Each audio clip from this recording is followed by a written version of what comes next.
Praise the Lord. Our daily bread. 1 Corinthians chapter 8 verse 3.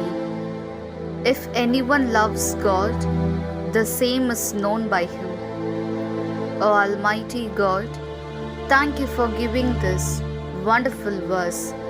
May your presence showers on us. O Lord, if you love your father, mother, brothers and sisters more than me, you are not worthy to be considered mine. You love us more than all of them. That is why you chose us as your people. Therefore, bless us to love you more than our family and live as yours forever. We ask this in the name of Jesus Christ.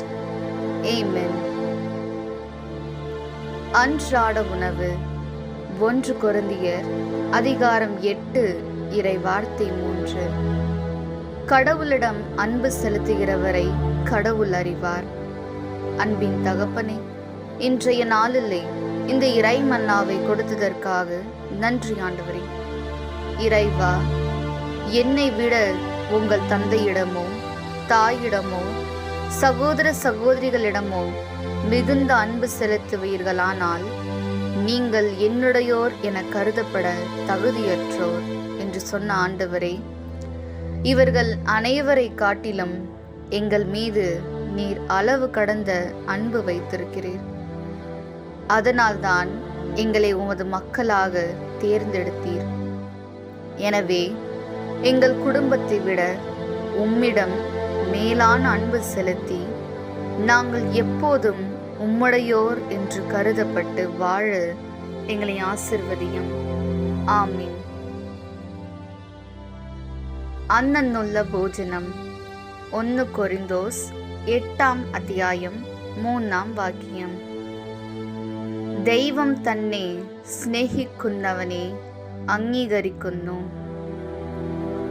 നീ എന്നേക്കാൾ അധികം നിന്റെ പിതാവിനെയും അമ്മയെയും സഹോദരങ്ങളെയും സഹോദരിമാരെയും സ്നേഹിക്കുന്നതുവെങ്കിൽ എൻ്റേതായി പരിഗണിക്കപ്പെടുവാൻ നീ യോഗ്യനല്ല എന്നോ അരുൾ ചെയ്ത ഈശോനാഥ, എല്ലാവരെക്കാളും നീ ഞങ്ങളെ സ്നേഹിക്കുന്നു. അതുകൊണ്ടാണല്ലോ നീ ഞങ്ങളെ നിന്റെ ജനമായി തിരഞ്ഞെടുത്തത്. അതിനാൽ ഞങ്ങളുടെ കുടുംബത്തേക്കാൾ അങ്ങയെ സ്നേഹിക്കാനും എന്നേക്കും അങ്ങയുടേതായി ജീവിക്കുവാനും ഞങ്ങളെ അനുഗ്രഹിക്കണമേ. ആമേൻ.